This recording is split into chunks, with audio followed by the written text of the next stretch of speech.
But, you know, into the Scion, you're not going to be able to put that much lane pressure on. It's going to be fairly safe up there, especially if Gideon helps babysit the top lane. As, okay. Whoa, really? Okay. Vladimir. So Vlad into, I would assume this is the mid lane. I think it's the mid lane, yeah, into Zoe. It's kind of awkward, though, because if you get slept, you lose a lot of the power in your kit. It looks like it is going to be in top lane. And we can lane swap with this, too, so... I didn't have it in my mind that Dove was like a Scion player, you know? Yeah, I'm a little bit worried about how this is going to all go down. It's very stable in terms of just laning, but his decision-making around rotations, like when they're going to try to take Rift Herald fights against this Aatrox comp, like you can't be indecisive. Thorin can play him pretty well here. Yeah, there you go. So we'll have to see how this one goes down. He's actually back and forth. This. Yeah, looks like they want to rotate down. We do have the Prio from Closer from the mid lane who is going to rotate on in. Zeus looking to get this one going as the flash will come out, and more trading in the bottom side is going to force the flash from Zeus as well. T1's just winning on all parts of the map right now. Observer's trying to keep up. And this is the power that you have with an Aatrox around skirmishes, too. Like, you're very happy to take that exchange. Oh, man.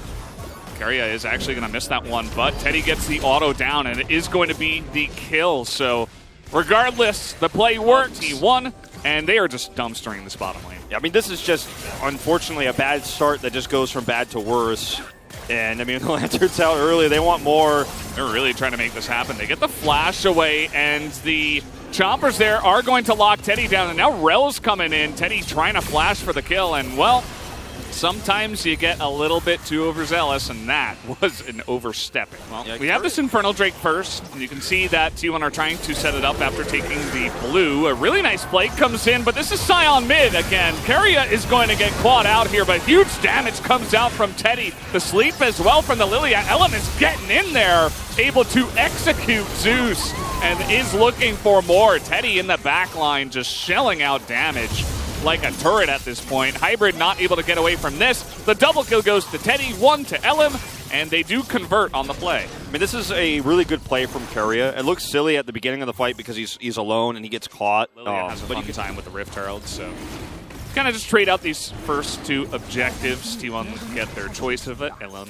will choose the Rift Herald multiple times in a row. Yeah, I think maybe the item's the problem, not the champion. That's going to be a mid-turret. They just have insane siege. Like, from ahead, Aphelios Zoe is just laughing at Scion. Looks like, you know, you're talking about rotations. Maybe going up to the top side is Keria and Teddy. At least they want to respond to this dive. As the wave is totally cleared out and the Lantern is ready, can he click it is the question. He doesn't even want to click it. They want to turn it around. The three of them couldn't do any damage to that Aatrox. The Lilia trifecta, where you get the two masks and you get the Zhonya's, and you're just like, oh, I can finally breathe easy now. I have everything I ever could have wanted in this game, and I'm kind of unkillable, and I do crazy things in team fights. And Elim is certainly accelerating his way there. It's just not enough proactivity here for KT Rolster with the comp they chose. Yeah, they've kind of just been doing this thing where they are just sitting back and doing this thing called not doing anything. Not really doing anything. Yeah. They play like old, you know, SK Telecom T1, just take small advantages around the map. But it does give some variance to the later game, like you were talking about. So this is a turret trade I think you'll take as T1. Yeah, the macro decision here, I guess, is to trade turrets. KT don't even get the turret. Plus, now their inhibitor turret is taking damage. They're trying to circle around now and maybe get a flank with Zeus rather out of position. But Zeus has TP, and I think T1 would be happy to take a 5v5 right now. They definitely will. KT looking to get in. That's a really nice engage from Zeus. They're getting onto Closer. Zeus in the front line trying to get onto Hybrid, but he cannot. They have found Doran, though, and that is going to be pretty massive.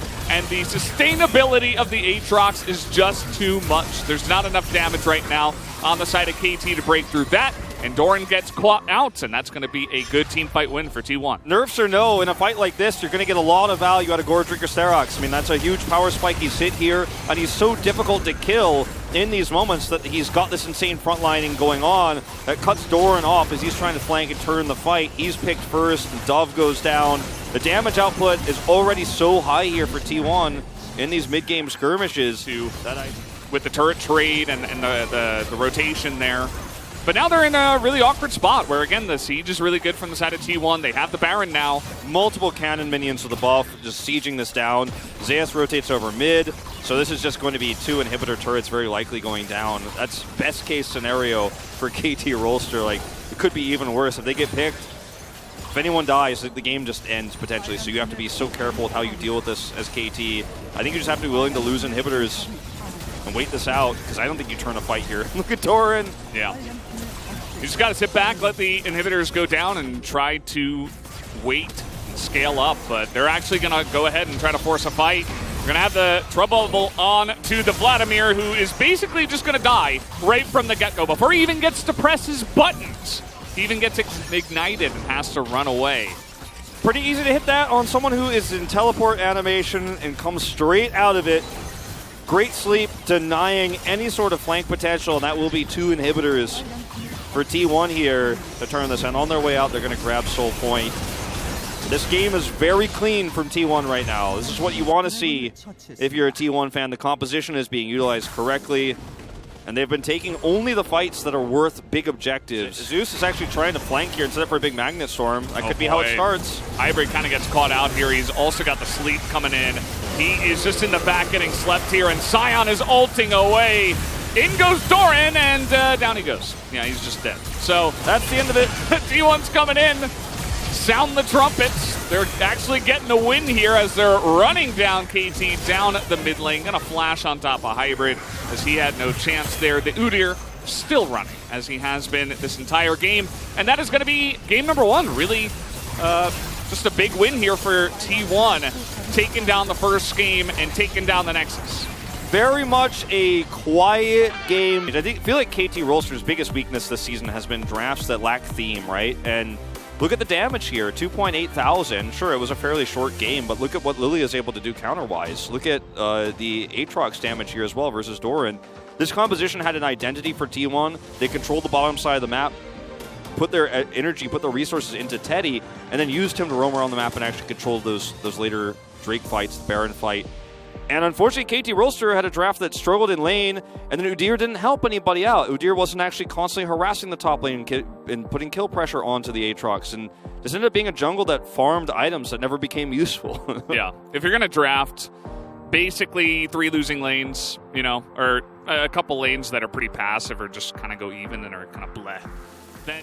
Hello and welcome back everybody to the LCK Analyst Desk, and it's game number 1 for Telecom War, and T1 was able to take game number 1 with a brand new roster once again.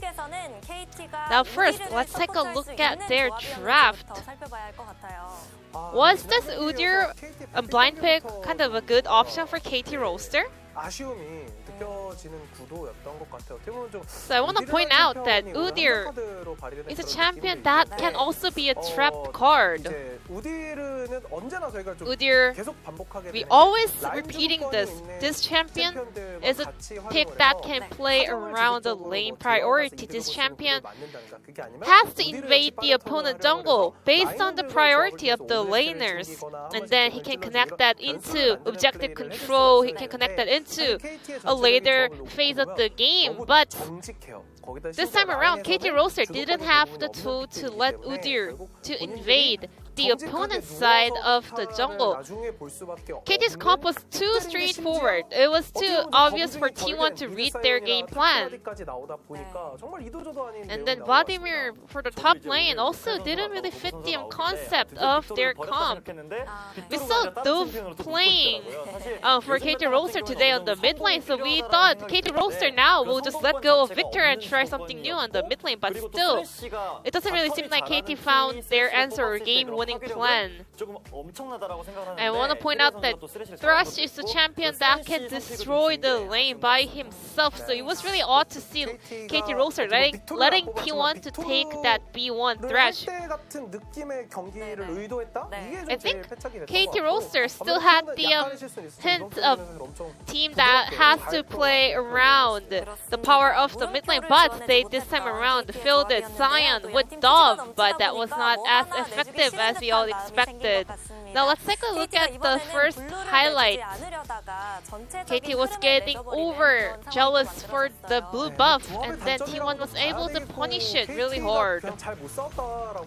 In short, KT didn't play well when they needed to play well.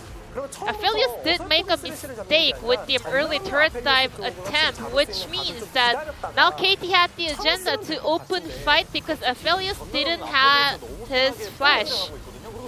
So, as we mentioned earlier today, free deal angle was there for Teddy to just freely land this auto onto the opponent. You know, even though this Aphelios champion that does not have any dash, he was able to just do massive damage in the backline, staying intact. So Udyr didn't reveal himself prior to that fight, which means that they could just give away the blue buff and then try to collapse on Aphelios, who didn't have flash at that point in the game. And even though he was in a very rough spot to do the damage, he was able to outplay the opponents very easily because of the mistake that was made by KT Roaster. Now let's take a look at the second highlight, a game-ending teamfight. There must be a reason why KT Roaster locked in Vladimir for top for Doran, but let's see what this Vladimir can do in the late game teamfight. Zeus goes in for a magical engage, and then watch Vladimir. He just says hi, hey there, and then he gets hit by the slip. And we have a team fight breaking out on the top lane, but Vladimir is slipping in the brush. I'm not sure whether it was T1 fighting really well up against this Vladimir or maybe KT Roaster, not really fully kind of used to playing with this new champion, Vladimir. I don't think they have enough proficiency to play this comp out. Maybe KT Roaster were trying to wait for the perfect timing to find a massive damage output, but Vladimir was not in the best position to take that fight. And Aatrox, well, his Gore Drinker combo is not as powerful as before, but still, he was able to eat up a lot of damage in the front line and then survive. I think T1 was way more focused and concentrated in this game prior to other series we saw from them. And T1 was able to pick up multiple wins after wins in this game teamfight. And the POG will go over to Teddy on Aphelios, second POG of the split. The addition of Teddy into the T1's rookie roster kind of adds more sustainability and consistency in their play. It's really, this kind of play barely happens in a pro game, you know, because in a 2v2 lane, not many bottom dudes can jump over, run past the opponent's turret and pull off a turret dive, or maybe just a dive.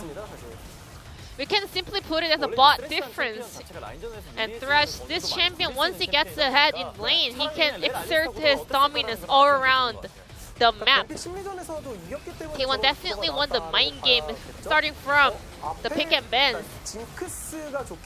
Jinx is definitely a decent pick, but still, she has to be paired up with Thresh, a champion that can open for space for her, which means T1 countered it with Thresh first pick in the blue side.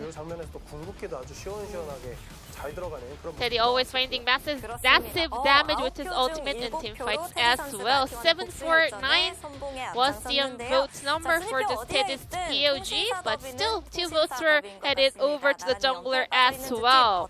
Now we're heading over to game number 2 of the Telecom War. Back to our casters.